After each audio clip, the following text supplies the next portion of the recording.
Salam, hər vaxtınız xeyir olsun, hörmətli televiziya tamaşaçıları. Dünya televiziyasına baxırsınız, bugünkü proqramımızı açıq elan edirik. Azərbaycan Respublikasının qeyri-hökumət təşkilatlarına Dövlət Dəstəyi Agentliyinin yardımı ilə Beynəlxalq Əlillər Cəmiyyəti İctimai Birliyi Qaydışa Aparan Yol adlı layihəsini təqdim edir. Hörmətli izləyicilərimiz, nəzərinizə çatdırmaq istərdim ki, bugünkü proqramımız da məhz bu layihə ilə bağlıdır. Layihənin əsas məqsədi, yəqin ki, hər birinizi maraqlandıran bir sual var. Layihənin əsas məqsədi Azərbaycanın ərazi bütövlüyünün və suverenliyinin bərpası prosesini geniş ictimaiyyətə çatdırmaq, bu prosesin tarixi, siyasi və sosial aspektlərini müəyyən qədər təhlil etmək, vətənpərvərlik ruhunu gücləndirmək, eyni zamanda müharibə əlilləri və müxtəlif kateqoriyalı əlilliyi olan şəxslər, şəhid ailələri, digər imtiyazlı şəxslər, eləcə də məhbus əlillər və onların ailə üzvlərinin sosial həyata inteqrasiya olunmasına ictimai dəstəyin göstərilməsidir.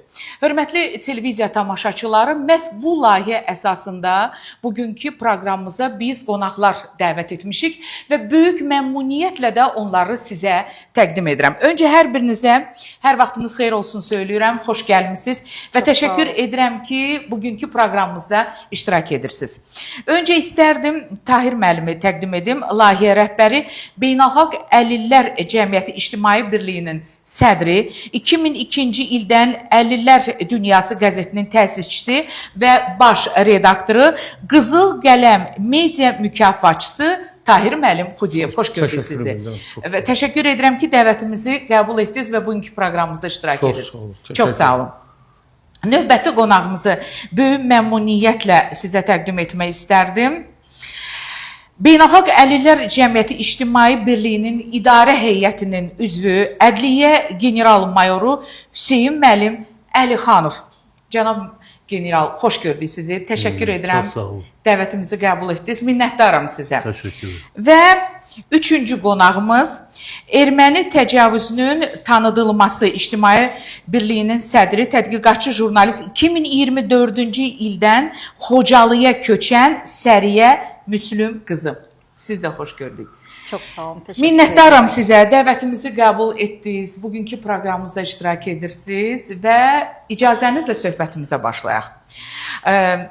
Tahir müəllim, gəlin öncə elə sizdən başlayaq, çünki layihənin rəhbəri sizsiz. Öncə deyim ki, Tahir müəllim Avropada, Qərbdə, dünyanın bir çox ölkələrində Azərbaycan həqiqətlərini tanıdan vətənpərvər insanlardan biridir. O həmişə layihədən kənar olaraq da Azərbaycanda baş vermiş hadisələri, Xocalı soyqırımı ilə bağlı, Qarabağla bağlı o həqiqətləri xarici ölkələrdə olarkən hər zaman həm tədbirlər keçirib, həm bununla bağlı fikirlərini söyləyib, müsahibələr verir. Nəzərinizə çatdırmaq istərdim ki, Heydər Əliyev Fondunun hazırladığı Qarabağ həqiqətləri toplusunun Amerikada olarkən prezident seçkiləri zamanı seçki məntəqələrində dairə sədrlərinə Vaşinqtonda Senatın kitabxanasına təqdim etmişdir. Bir əlavəm də var, Tahir müəllim Xudiyev Amerika, Avropa ölkələrindən və Rusiya Təhsil Nazirliyindən fəxri fərman və sertifikatlarla təltif olunmuşdur.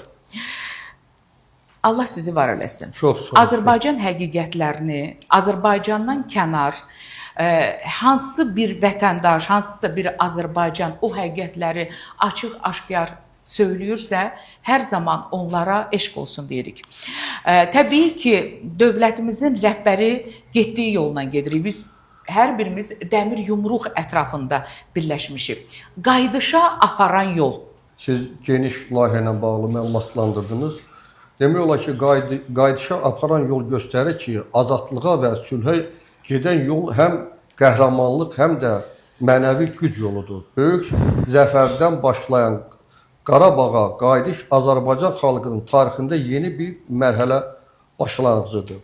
Layihə zamanı müraciət edən müharibə əlilləri və digər əlilliyi olan şəxslər, onların ailə üzvləri, şəhid ailələri və digər imtiyazlı şəxslər görüşür, mövcud problemlərin həllinə ictimai dəstək göstərir.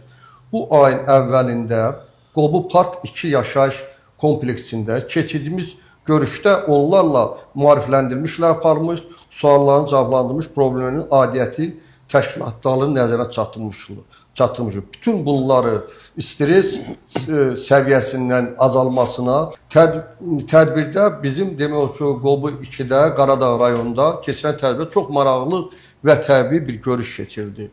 Orada hətta mən orada Respublikanın digər kət rayonlarından ora gələrək həmin o tədbirdə öz problemlərini bizə bildirmiş. Biz də onların aidiyyəti dövlət qurumlarına rəsmi müraciət və nəzərinə çatdırdıq.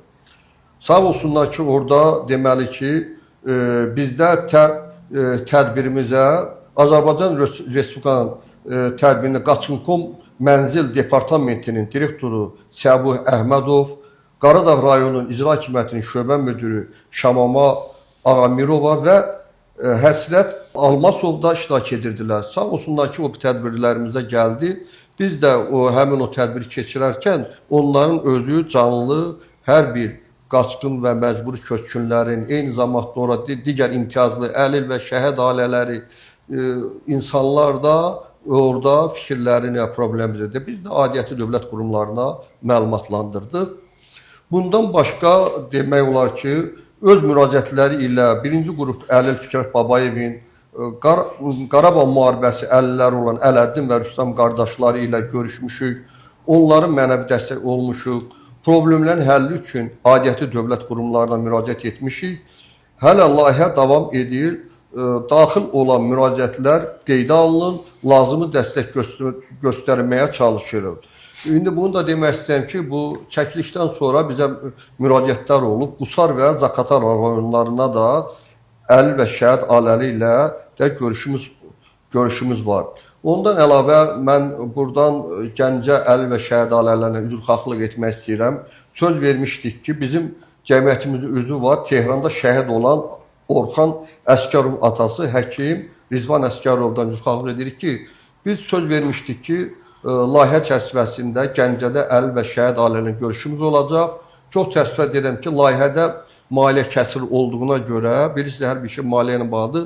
Maliyyədə kəsintisi olan ora gedə bilmədi. Yəqin ki, gələcək layihəmizdə mən buradan Gəncə əlil və şəhid ailələri Rizvan doktora deyirik ki, yəqin ki, Gəncəyə də gəlib görüşümüz olacaq. Səfəriniz olacaq. Bəli. Deməli, mən onu da qeyd etmək istəyirəm ki, bax, indi burada adınız çəkdiniz, qayıdışa aparan yol, qələbəyə aparan yoldan keçib. Hazırda qayıdışa aparan uzun yollardan keçib. Həyatını dəyişən insanlardan biri də doğma Xocalıda öz evini qayıdan əzizimiz Səriyə xanımdır. Öz evinə qayıdan, bəli. Bəli, danışın, məsəl üçün. Yəni, Səriyə xanımı təqdim eləməyə ehtiyac yoxdur. Səriyə xanım biz çox gözəl tanıyırıq. Həm jurnalist həmkarımızdır. Eyni zamanda Xocalıdan geç çıxıb tez qayıdanlardandır. Neçə şəhid vermiş, onu da qeyd etmək ki, özü həm də layihədən kənar, özü də xarici ölkələrdə ilk Xocalı tanıdımlarından, Azərbaycanın səsini dünya ictimaiyyətinə çatdıran bir xanımdan, öz də bir haqqın sözünü həmişə deyən bir xanımdır. Aydındır. Sizə dönüş edəcəyik. Hüseyn müəllimlə istərdim söhbətimizi davam etdirək. Hüseyn müəllim, mən sizin bu iki kitabınızla tanışam. Və istərdim öncə xaosdan zəkaya doğru. Bu kitabdan danışaq. Nəyə görə mən kitabla bağlı sizə müraciət etdim? Bu layihə ilə tanış olduqda bir növ gördüm ki, məhz sizin bu kitabınız əsasında, yəni o yolla gediblər. Xaosdan zəkaya doğru. Gəlin öncə bu kitabdan danışaq. Çox sağ olun. Xaosdan zəkaya doğru kitabı siz bilirsiniz ki, bizdə 20-ci ilin noyabr ayında bizim qələbə başa çatıb. Və bu başa çatdıqdan dərhal sonra nəşr olunan kitabım. Yəni orada olan hadisələr hamısı... Bəli, şəkillərlə göstərilir hər şey, yazılar, şəkillər... Söhbət ondan gedir ki, yəni xaosdan zəkaya doğru söhbət gedir 88-ci ildə. Bəli. Demək olar ki, Heydər Əliyev, dahi rəhbərimiz Naxçıvandan Bakıya qayıdışına qədər olan dövrü biz hesab edirik ki, o xaos dövrüdür. Həqiqətən də xaos dövrü idi. O da siz bilirsiniz ki, hansı dövrləri biz yaşamışıq orada. Məsələn, layiqi olmayan, müsəlman, Azərbaycanlı mentaliteti olmayan şəxslərin, demək olar ki, Azərbaycan Respublikasına rəhbərlik etdiyi dövrdə qaçqınların, köçkünlərin şəhərlərə dolması və s. Bu dövrlərdə Azərbaycan xalqının doğrudan da çox böyük əziyyətlər çəkməsi dövrü orada əhatə olunub. Nəsə, bunlar hamısı bilirsiniz ki, nələrə gətirib çıxarmışdır. Yəni, 9 yanvar deyirəm, 20 yanvar hadisələrinə, faciələrə, sonra ondan sonra Gəncədə baş verən qiyam hadisələrini, hərbi hissənin özbaşınalığına və Azərbaycanda çevriliş etmək qəsdləri, cəhdləri və s. Bunlar hamısı gözümüzün qabağındadır və mən bunların hamısını şahid olmuşam. Yəni, demək olar ki, mən həmin dövrlərdə həmişə əvvəl prokurorluqda işləmişəm, ondan sonra prokurorluqda uzun müddət işləmişəm. Məsələn, bugün də mən prokurorluğun təqaüdünü alıram, pensiyasını alıram. Yəni, demək istəyirəm, uzun müddət orada işləmişəm, sonra köçürmə yolu ilə getmişəm Ədliyyə Nazirliyinə. Yəni, bu dövrlərdə, yəni mən həmin gün növbəçi olmuşam Bakı şəhər prokurorluğu üzrə. Bütün o sıyrışan o güllələri, bütün o insanların ölümünü mən gözlərimlə görmüşəm və s. 19-una 20-sinə keçən gecə. Bəli, 19-una 20-sinə keçən gecə. Halbuki həmin gecə heç bir xəbər eləmədən ki, komendant saatı olacaq. Və belə bir dövrdə əlbəttə elə insanların rəhbərliyi altında Azərbaycan xalqı çox əziyyət çəkdi. Bəli. Məsələn, mən o qaçqınların, köçkünlərin Bərdə şəhərində, siz bilirsiniz, Bərdə şəhərinin girişində Ağdam rayonundan qaçmış qaçqınlar var idi orada. Elə bir vəziyyətdə yaşayırdılar ki, onlar deyiləsi də öldü. Mən onları, biz yardım aparmışdıq buradan, prokurorluqdan, yadımdadır mənim. Bərdə şəhərinə girişinin sağında, solunda təsəvvür edin. Elə bir vəziyyətdə, bir dənə də güya ərəb milliyyətindən bir adam vardı orada, güya bunlara kömək eləyir, halbuki zülm eləyir. Mən artıq zəkaya doğru gedəndə söhbət gedir, yəni 93-cü ilin artıq 9-u iyun səhv edəmirəmsə, Heydər Əliyevin Naxçıvandan Bakıya gəlişi ilə bağlı, dərhal gəlişi ilə bağlı artıq çox şey dəyişdi. Xalqın təkidi ilə, istəyi ilə, arzusu ilə Heydər Əliyevin hakimiyyəti qayıtmış bu barədə çox danışılıb, ancaq ümumiyyətlə deyəndə Heydər Əliyev o qədər qarşısında vəzifələr dururdu ki, o zaman. Təkcə beynəlxalq əlaqələr ümumiyyətlə yox idi. Beynəlxalq əlaqələrin qurulmasıdır, xaricə səfərlərin edilməsidir, sonra insanlarla görüş, insanlarda inam yaratmaq. Hətta bizim, necə deyərlər, qardaş dövlətlərimizin Azərbaycanın gələcəyinə inamı olmaması. Bu məsələlər var idi. Heç kəs inanmırdı ki, məsələ, hətta bizim qardaşımız Türkiyə ölkəsində deyək, baş nazir səviyyəsində, yəni inam yox idi ki, Heydər Əliyev, yəni işlədiyi əvvəlki vəzifələrdən hal-hazırki dövrdə öz millətini, Türk millətini irəli çəksin. Halbuki Heydər Əliyev elə ilk dəfə, hətta birinci katib olanda Azərbaycanda o artıq öz bünövrəsini qoyurdu. O bilirdi ki, iqtisadiyyat olmadan mümkün deyil millətin inkişafı, dövlətin inkişafı. Ona görə də məhz iqtisadiyyatdan başladı. Bəli. İqtisadiyyatı inkişaf elətdirdi. İnsanların təhsilinə 15 mindən çox təhsil xaricə, yəni SSR ərazisində, Moskvaya, Kiyevə oxumağa tələbələr göndərdi buradan. Həqiqətən də bunlar lazım idi. Sonra da elə bir vəziyyət yaranmışdı ki, burada artıq xalq cəbhəsinin kadrları sizin yadınızdadır hansılardır. Mən özüm baxmayaraq ki, o dövrdə yeni işləmişəm, ancaq ehtiyac olub işləmişəm. Yəni, həqiqətən də orada artıq profesional kadrlar yox idi. Yəni, istintaqçılar yox idi, normal əməliyyatçılar yox idi.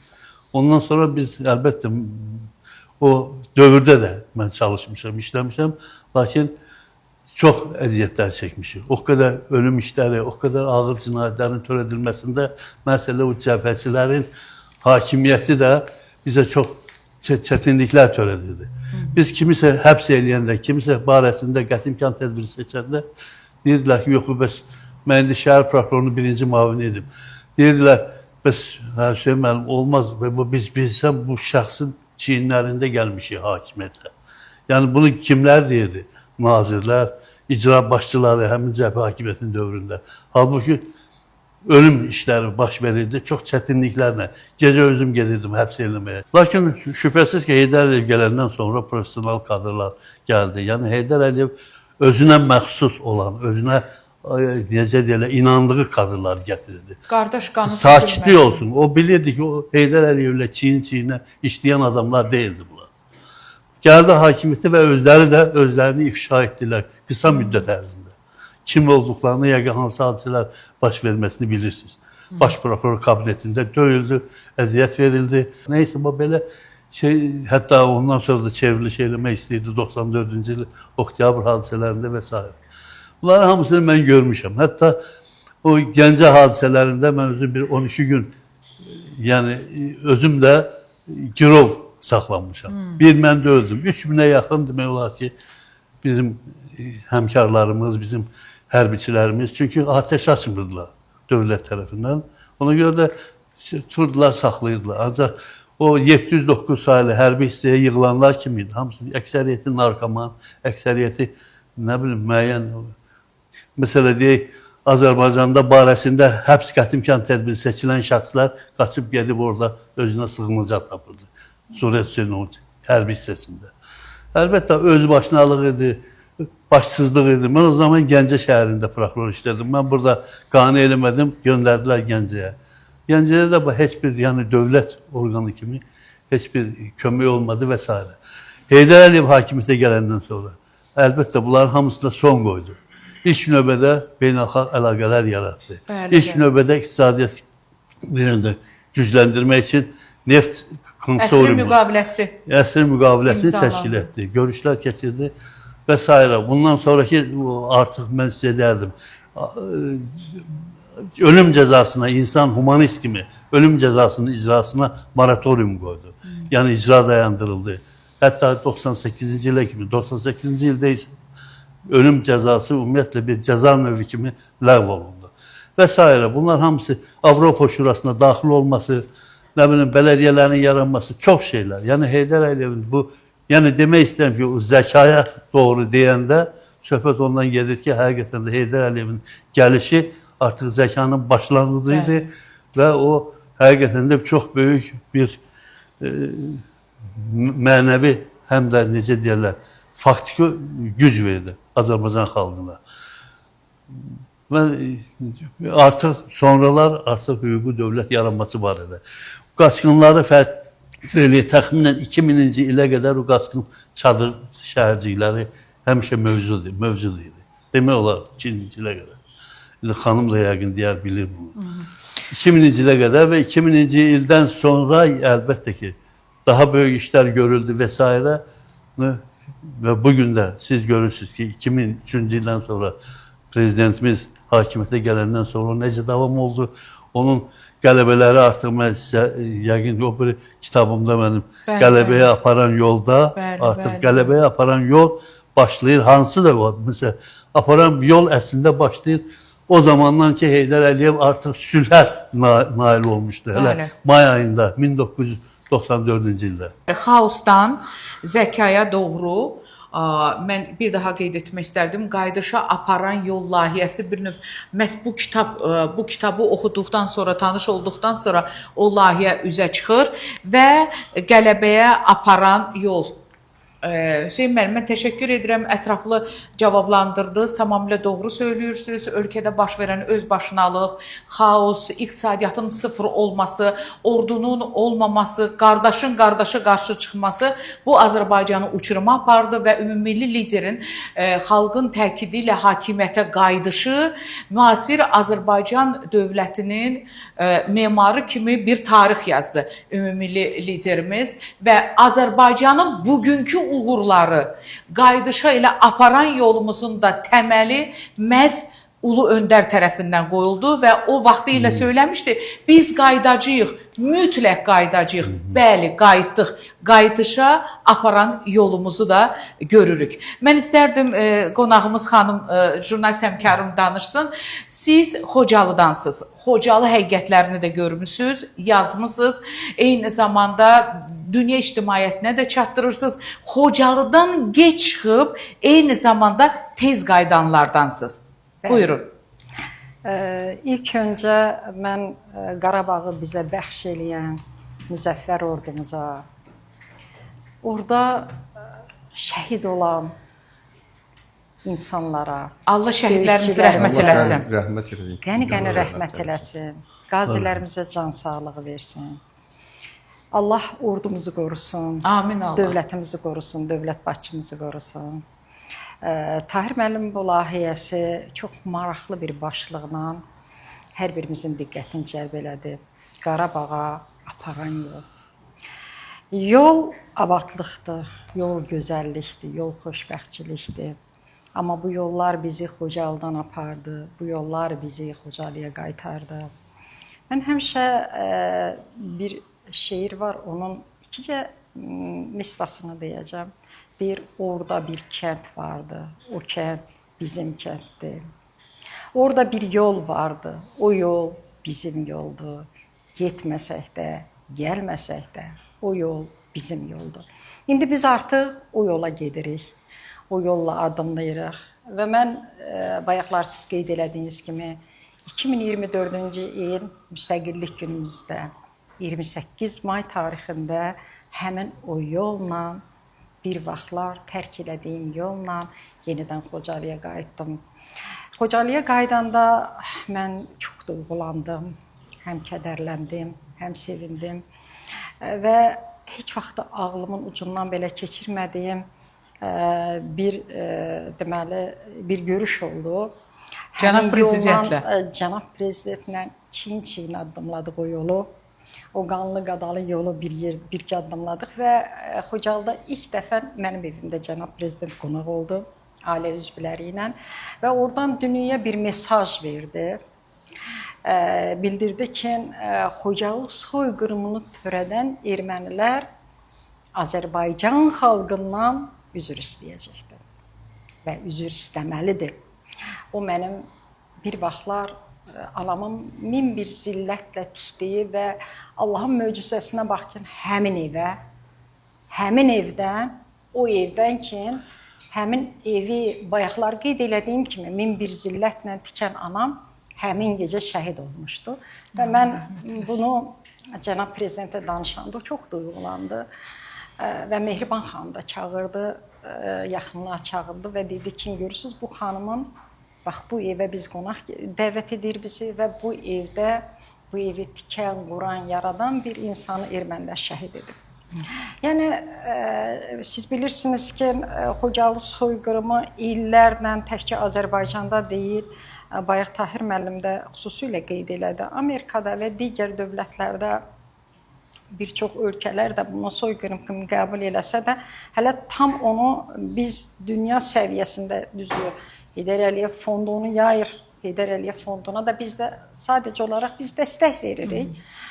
Mənə elə gəlir ki, necə ki... Xocalıya ədalət kampaniyası keçirildi və bütün dünyaya Xocalıda baş vermiş proseslərlə bağlı məlumatlar verildi Leyla xanım Əliyeva tərəfindən. Mən onu həmin görüşdə də bildirdim və dedim ki, nə yaxşı ki, bu kampaniya başlanıldı, bu fond tərəfindən Xocalıya ədalət kampaniyası çərçivəsində Xocalı soyqırımı dünyaya tanıdıldı. Çünki 1992-ci ildə Xocalı soyqırımı baş verəndə nəinki dünya, heç bəlkə də demək olar ki, bizim bayaqlar Hüseyin mən də çox düzgün vurğuladı. Bizim qardaş Türkiyə deyirik. Keçən illər mən qardaş Türkiyədə böyük bir tədbir düzənlədim. İlk dəfə olaraq 34 ildən sonra Xocalı soyqırımını parlament səviyyəsinə qaldırdım. Və orada Xocalıda şəhid olan 13 gəncdən bəhs eləyən Anadolu türkçəsi olan kitabım Hardasınız 13-lər adlı kitabımın təqdimat mərasimi keçirildi. Biz o yolu getmək üçün, o yola gəlmək üçün çox böyük kədər, gözyaşıdan yanaşı eyni zamanda böyük bir əmək sərf elədik.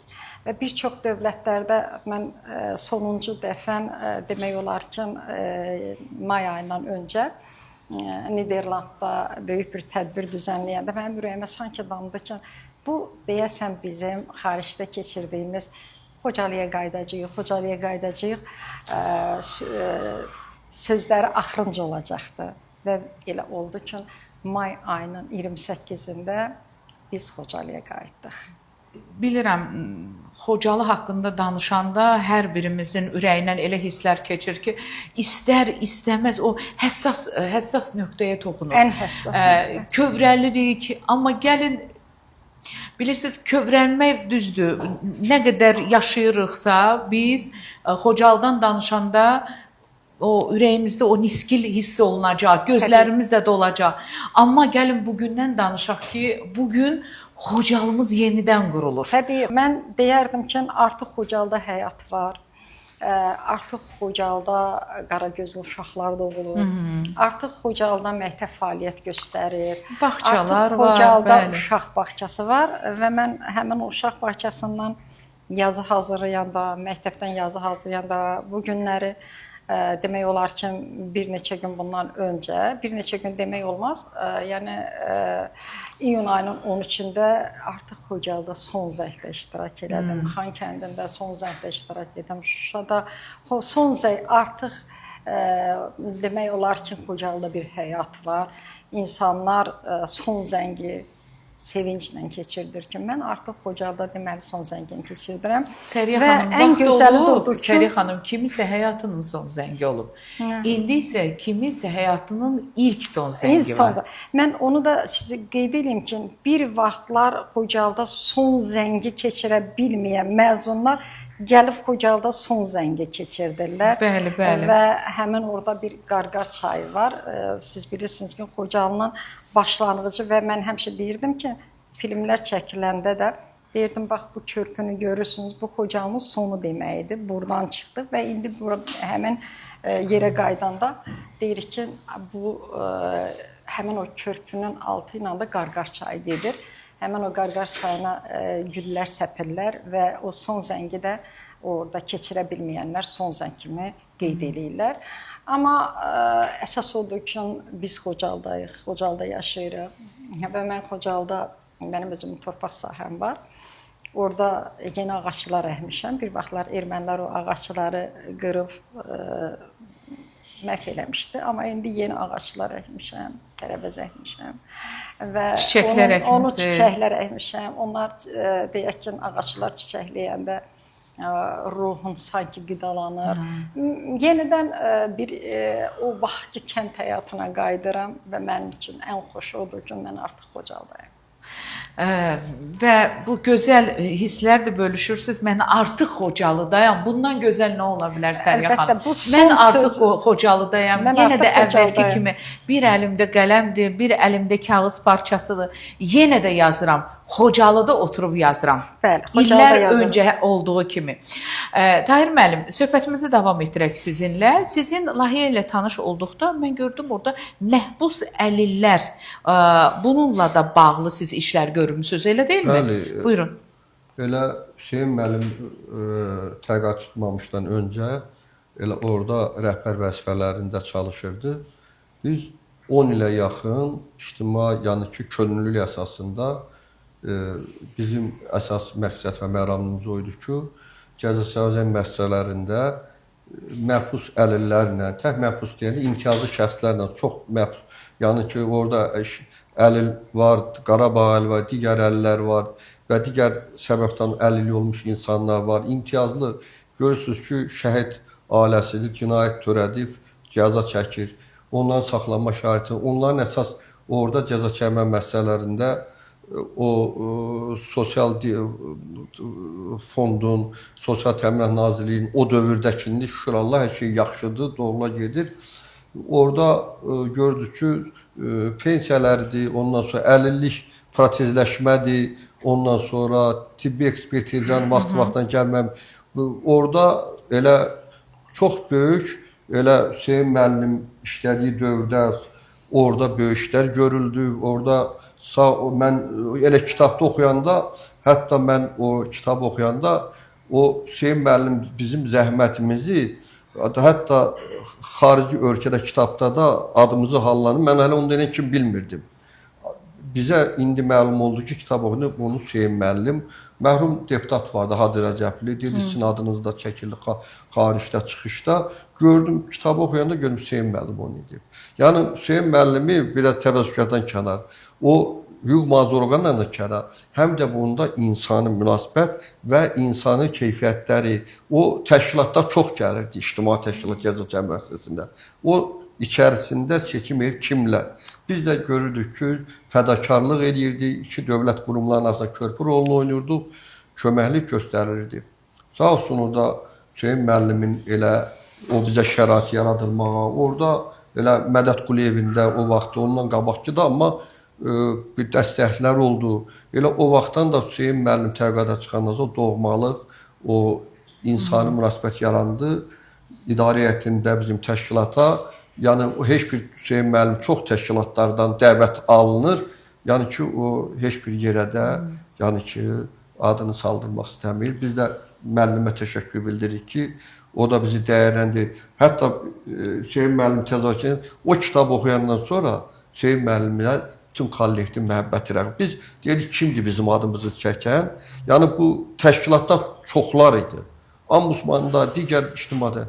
Amma o da gördü ki, biz fədakarçılıq elədik. Yəni biz heç nədən, heç nə, hamısı öz hesabımıza, öz daxili gücümüzə. Tahir müəllim bir təşkilat rəhbəri kimi xaricdə olarkən layihələri həyata keçirir, görüşlər keçirir, Azərbaycan həqiqətləri, Xocalı ilə bağlı olan həqiqətlər, Qarabağda gedən proseslər, Qarabağımızın bugünü ilə bağlı olan proseslər bu barədə danışır. Gəlin, etiraf edək ki, Azərbaycanın uğurlarını qəbul etməyənlər çoxdur. Təbii. Və kimlərdəsə Azərbaycan haqqında, uğurlu Azərbaycan haqqında yeniliklər, uğurlarından danışdıqda kimlərdəsə o qıcıq yaradır.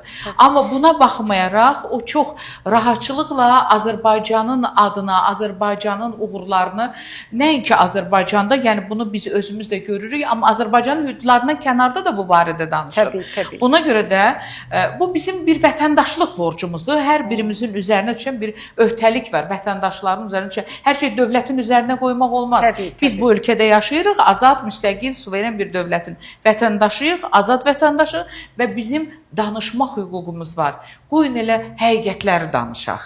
Mən inam olan insan, biz öz bəx Səriyə xanımı mən deyim ki, bu özü qaçqın olan, şəhid verən.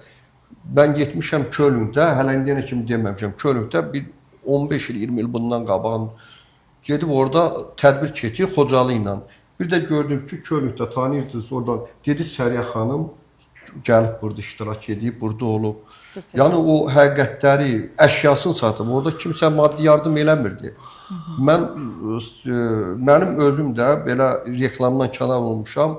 Onlarla Avropanın 48-ə yaxın ölkələrində bayaq dediyim kimi o hər bir vətənini, dövlətini, Azərbaycan müstəqilliyi sevən insan bunu eləməlidir. Mənim özüm də onlarla şəhid vermiş bir insanam. 3 qardaş üçün də 50-lik, yəni xəstə bu Azərbaycan müstəqilliyi yolunda, döyüş bölgəsində, yəni bu ilk milli qəhrəman Daimoğlu olub, şəhid o Eldar Həsənov. Allah rəhmət eləsin. Belə, yəni dediyim, mən çox danışma olub. Məsəl üçün Qarabağda qayıdış aparan yol, orada görürsünüz ki, qaçqınların gilə-güzarı da olur, müəyyən problemlər olur ki, mətbuatda, yəni ki, bizim bu layihə çərçivəsində, həm də layihədən kənar borcumuzdur ki, bu problemləri dövlətin aidiyyəti qurumlarına çatdıraq. Biz də bu, yəqin ki, dövlətin bu dəqiqə Qarabağda məskunlaşan Sərxan müəyyən də problemlərlə üzləşilir.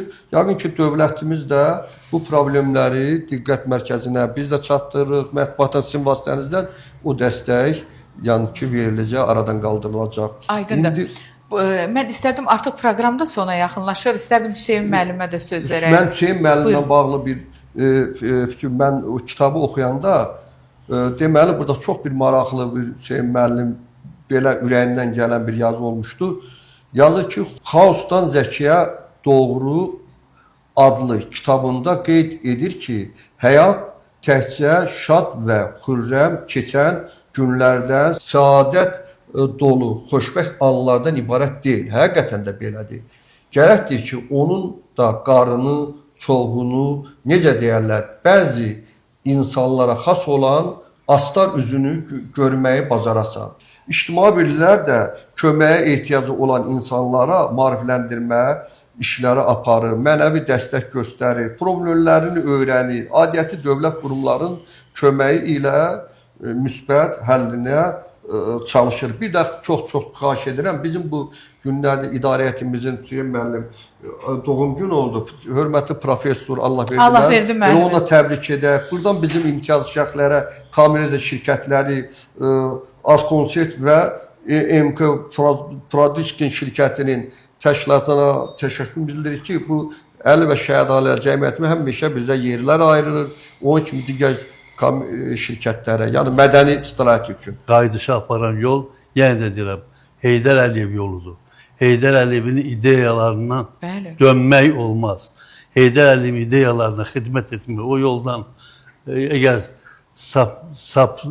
nə deyirlər ona, saptırırsa, yəni yoldan çıxırırsa, yəni onda biz səhvlərə yol verə bilərik. Şükür Allaha ki, bugün onun oğlu, onun məhz Heydər Əliyevin Azərbaycan xalqına bəxş etdiyi prezidentimiz İlham Əliyev var və İlham Əliyev də onun yolunu çox sədaqətlə, düzgün davam etdirir və məhz bu qələbələrimiz, bütün bu zəfərlərimiz bunun nəticəsidir.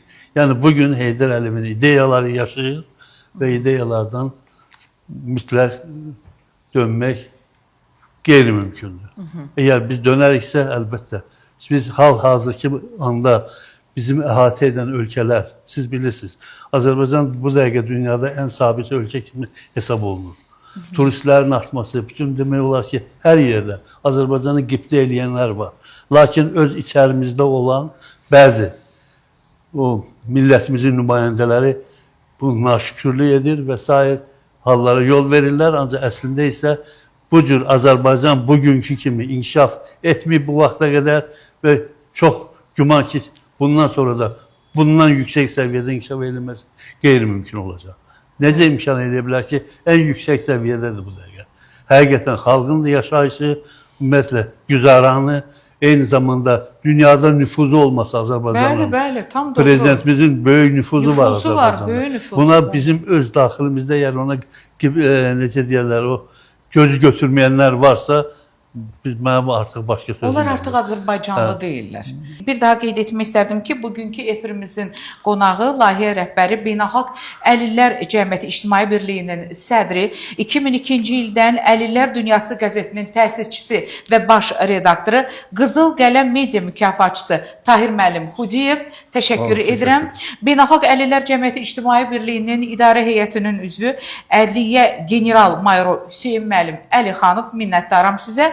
Və erməni təcavüzünün tanıdılması İctimai Birliyinin sədri, tədqiqatçı jurnalist, 2024-cü ildən Xocalıda yaşayan, son çıxıb ilk qayıdan Səriyə xanım Müslüm qızı. Bugünkü efirimizin qonaqları, hörmətli izləyicilərimiz, bu gözəl insanlar idi. Hər birinizə təşəkkür edirəm.